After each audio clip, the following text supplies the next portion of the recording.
Freedom wasn't free. Freedom wasn't free then. Freedom ain't free now. But I really, really hope for future generations that freedom will be accessible to all. I truly do. I hope that. This episode of the Power Portal today, episode 17, the second to last episode of this first season, is going to be exploring 5 ways to embody the energy of Juneteenth. Now, for those of us who are aware, AKA woke, because we are conscious in this country about freedom not equaling equal rights, that's not the equation. Freedom does not mean that now Black folks are able to navigate this country of the United States of America freely, or this world freely. In 2024, as I'm saying this, Black folks are colonized across the world. Black folks are dying by the hands of police in this country. Black folks don't have access to free, affordable, affirming healthcare in this country. Black folks are having our history banned in books, and so on and so forth. So, freedom, a word that I embody, a word that I value as a love language. And I also know that freedom isn't given, it's taken. So, how do we empower ourselves and take this thing that wasn't granted to us? So, before I get into the juice of Juneteenth in this episode, I would be remiss to not give the listeners a reminder as to where I'm coming from with this. Now, as I identify as a Black radical activist and community organizer, I am well aware that both of my parents are immigrants from Haiti, the country that was the first Black nation to seek independence and win. And as of January 1st, in 1804, Haiti was considered a free country, the first. And so I honor the energy of Juneteenth because I think about what Black folks in this country of the United States of America that I'm recording this podcast in looked to when we think about liberation movements, i.e., Haitians, getting their freedom and what that looked like in ways that they were able to embody that, right? And embody what freedom can look like for Black folks. And so I'm coming as a first generation Haitian, and I'm coming as someone who believes that it's important to embody the energy of Black liberation. And that it's not just something that lived inside of our ancestors, but it's something that we have access to as well. Now, I love history, y'all. I love history. And I hope that as you're listening to this episode, you clicked it because this is something that is important to you. Juneteenth is a holiday that is important to you. And I hope to honor that importance that you do your history, you do your history homework to really find out what this holiday meant and what it can mean for you. So, a little bit of background: when the Civil War ended in April of 1865, enslaved Black folks in Texas weren't aware that they were free. And I want you to just think about that, finding out 2 years later that you were free. And so on June 19th, 1865, Black folks in Texas are told and informed of their emancipation. And so Juneteenth names that historic day that brings in June and that brings in the 19th, bring it together, Juneteenth.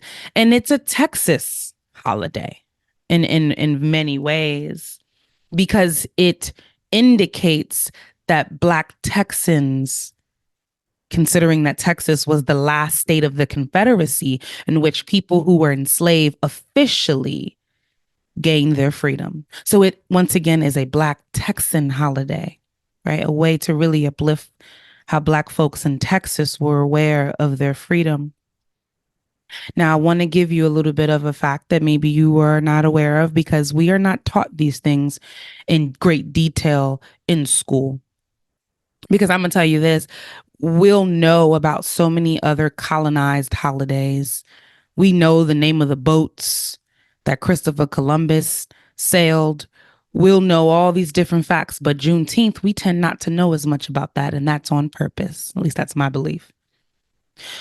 So while Juneteenth, June 19th, 1865, Black folks in Texas are like, oh, snap, we free now. What we gonna do with that? What does that mean for us? Right? I want us to think about that there were other Black folks in Kentucky and in Delaware who were not declared free until months later in December of 1865, months after what we now know as Juneteenth. So when we honor today, I want us to not only think about, well, this was the day that all Black folks in this country of the United States of America were free, that there were other Black folks who were not free as of June 19th, 1865. And we can't forget about those people either. Let's go even deeper with one more fun fact for you. And I'm not saying fun fact because this is fun, but it is enlightening. It is enlightening to learn different things about Black people. And I also am using fun fact is because it's one of those things that I don't think, once again, that we are told. So you think about it as like, well, put this in your pocket as something you can bring as a conversation piece at your cookout this weekend. Because this is not fun or funny. However, it is something that I don't think a lot of us know. Did you know that it wasn't until February 7th, 2013, that the state of Mississippi officially abolished slavery? Because there were some mix-ups with the documentation needed to ratify the 13th Amendment, which abolished slavery, except as punishment for crime. And so that paperwork was never properly submitted. So that means it never officially abolished slavery until 2013. I'm recording this podcast in June of 2024, literally 11 years later. So when we think about Juneteenth, let us think about these other elements as well. Let us remain educated about Black history. Let us, if you're an educator and you're listening to this, it's like, what can we bring to students in the classrooms that are bigger than celebrating the day, but talking about other elements that existed within it? What does freedom really mean? Who was really free? What were these, like, essentially red tape placed around freedom? All right, so let's bring it back to Juneteenth. Let's bring it, because I'll go on a tangent. I will. So let's bring it back to Juneteenth. And I strongly believe that Juneteenth is a time for reflecting on what Black ancestors endured during enslavement in this country and across the world. I think it's also a time to connect with other Black people and be in, as people say out down here in the South very often, to be in fellowship. I used to be like, fellowship? What that mean? It sounded very Christian to me. But to be in community with each other, to eat good food, to laugh at some good jokes, to drop some of these facts that I just dropped that maybe you didn't know. Maybe just drop them with, at the cookout. See what happens. Have some conversation. Enlighten each other. Pass the language along, pass the information along. And I thought of what way to commemorate this day by thinking through 5 ways that I came up with to embody and celebrate the history of Juneteenth. 1, educating yourself, which I talked about already. The importance of educating ourselves. Now, it's a radical act when we educate ourselves about our history, because we, as Black people, when we think about colonization and when we think about imperialization, when we think about all of this, the oppression of white supremacy, it was very much rooted in, we can't have them read, them meaning Black people.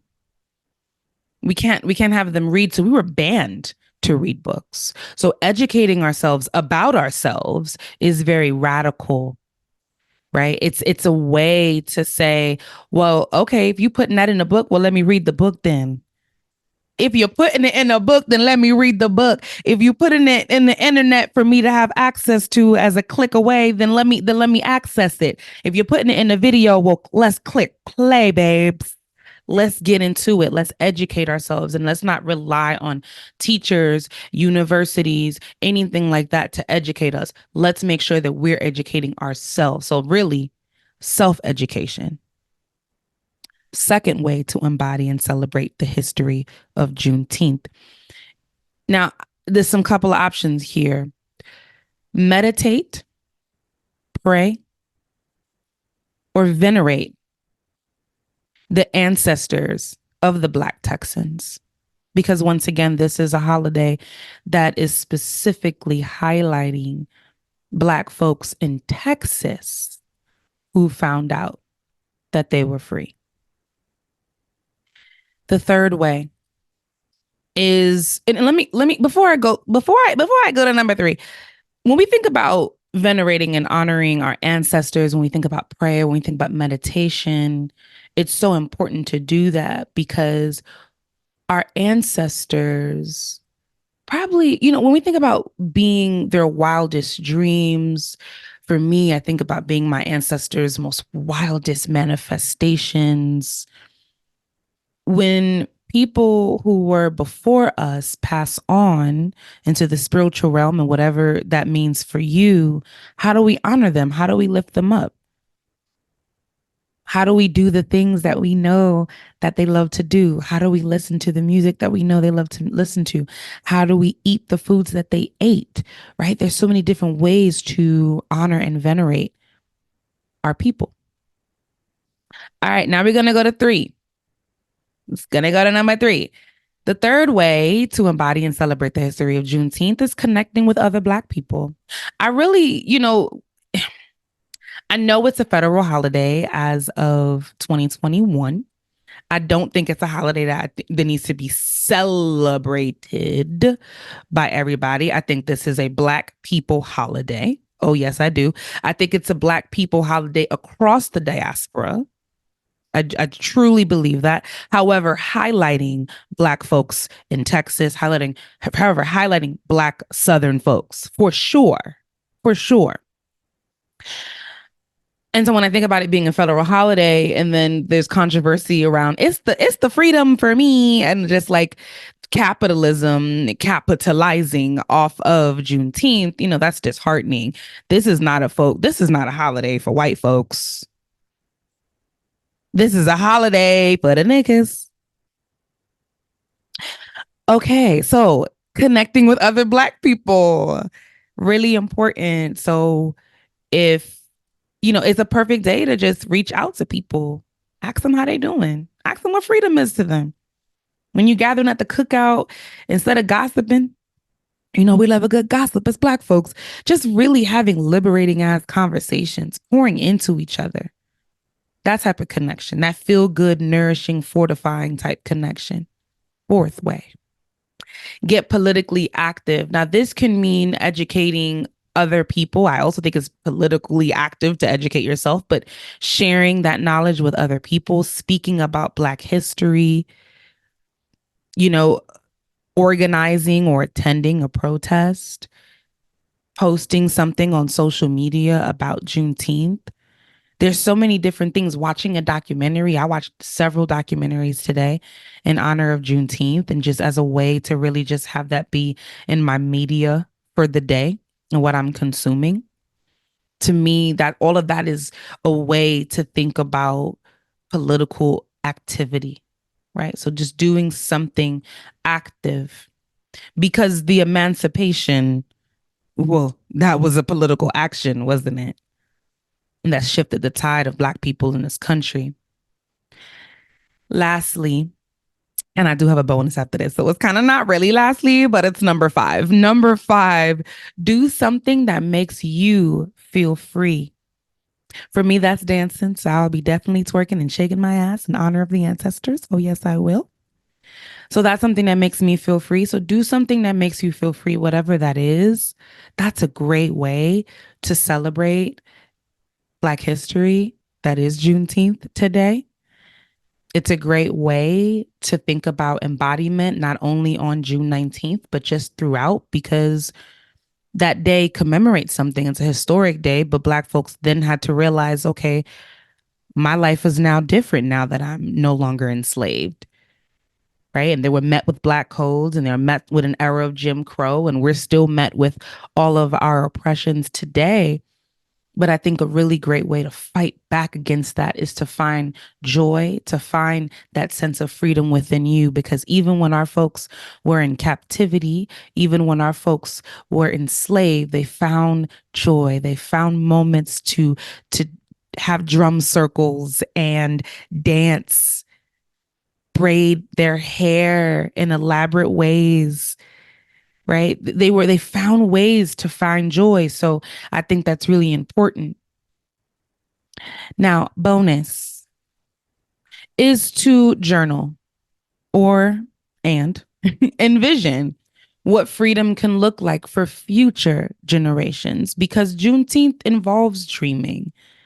It involves curating and creating and developing joyful moments, not only for you, but for next generations, future generations, generations to come after you. So, what can that freedom look like?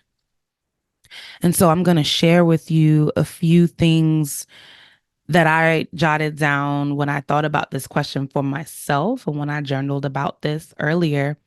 And honestly, I had to stop myself because it was going on very long.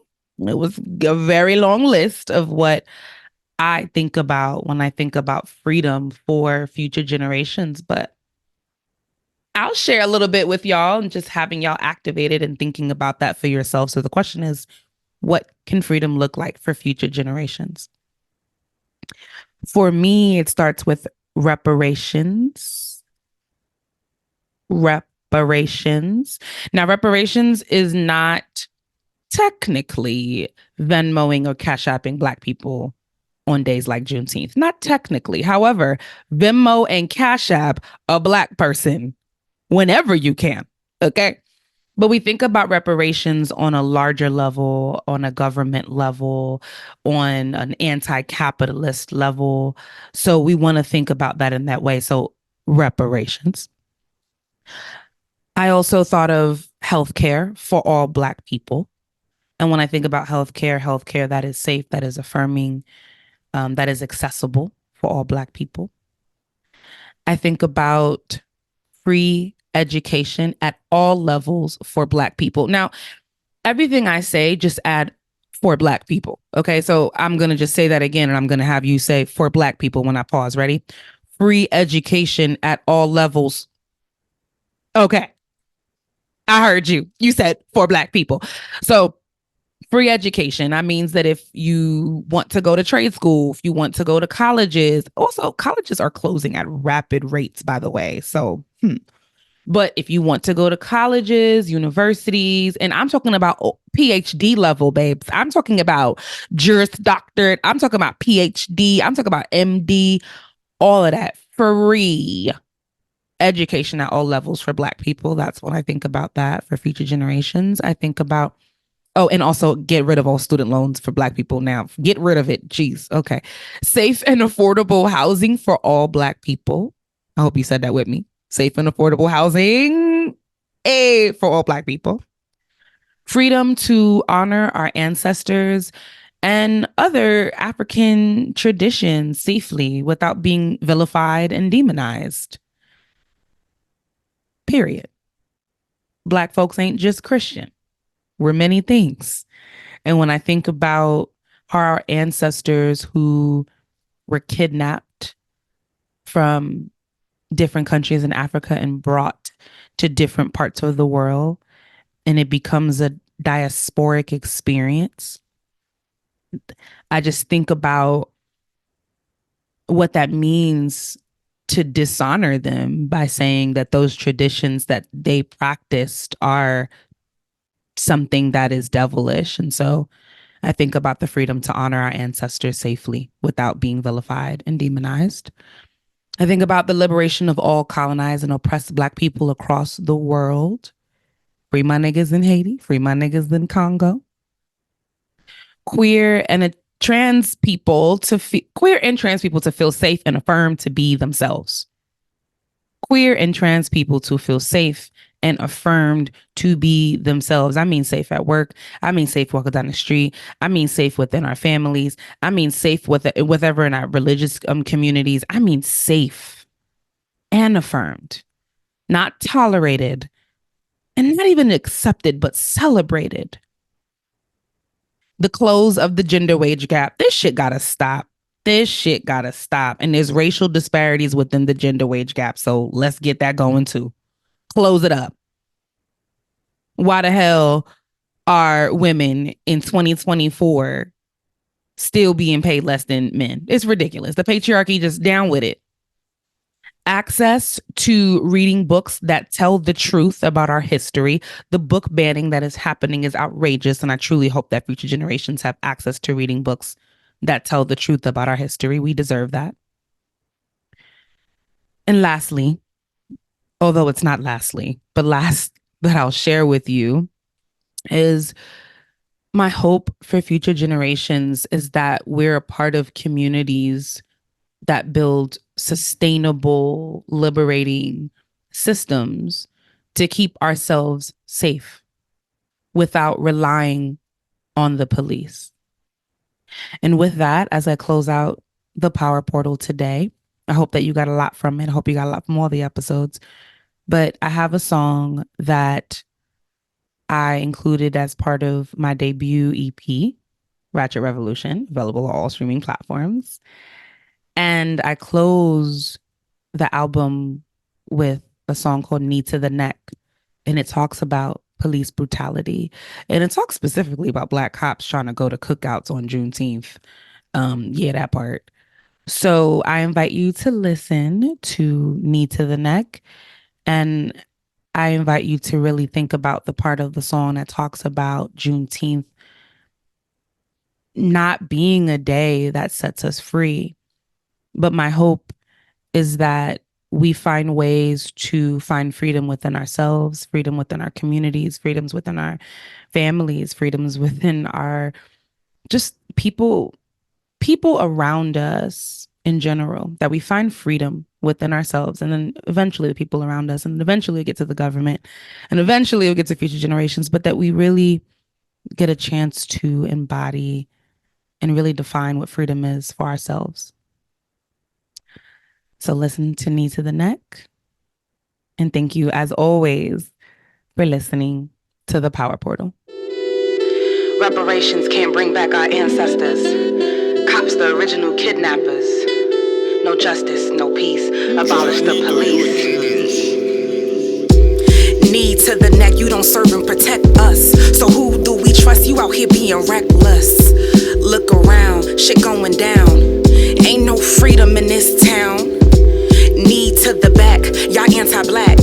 Our melanin has always been under attack. Silence ain't enough, time to shift the mentality. Let's take a knee to end police brutality. Let's get free, give liberation libations. Let's get free for the future generations. Ancestors rolling in the grave. They help to keep us feeling brave. They shed blood and they shed tears. It's on us to conquer our fears. It's on us to conquer our fears. Living in a nightmare. Somebody, anybody, wake me up from despair. Not going to agree to disagree. But Juneteenth didn't set us free. 1865, we wanted dead or alive. Bounty on our head and oppression is the prize. Who do we call? What we gonna do when the culprit and the criminal is you? Overseer, oops, I mean officer. Nah, I mean overseer. Batons is whips, chains within grips. Uniforms of the oppressor, grab the gun from the dresser. Don't forget the noose, and to you, we're strange fruit. Blood on the leaves and bitter at the root. Black cop, such a fucking sellout. In uniform, you're them, embodying the sin. And then when you clock out, you at the fucking cookout. Y'all afraid of us, but we afraid of you. Traded in your black life and traded it for blue. The issue is the system, it ain't really with you. Let's get free, give liberation libations. Let's get free for the future generations. Ancestors rolling in the grave, they help to keep us feeling brave. They shed blood and they shed tears. It's on us to conquer our fears. It's on us to conquer our fears. This ain't only in America. This is another global pandemic, a state of emergency. Not just killing black men, R.I.P. George Floyd, but women, R.I.P. Breonna Taylor, trans people, R.I.P. Tony McDade, and children too, R.I.P. 7-year-old Ayanna Stanley Jones, killed by SWAT. Yo, this shit gotta stop. I can't breathe, who will fight for me? We can't breathe, who will fight for us? Who can we trust? Who can we trust? No justice, no peace, abolish the police. No justice, no peace, abolish the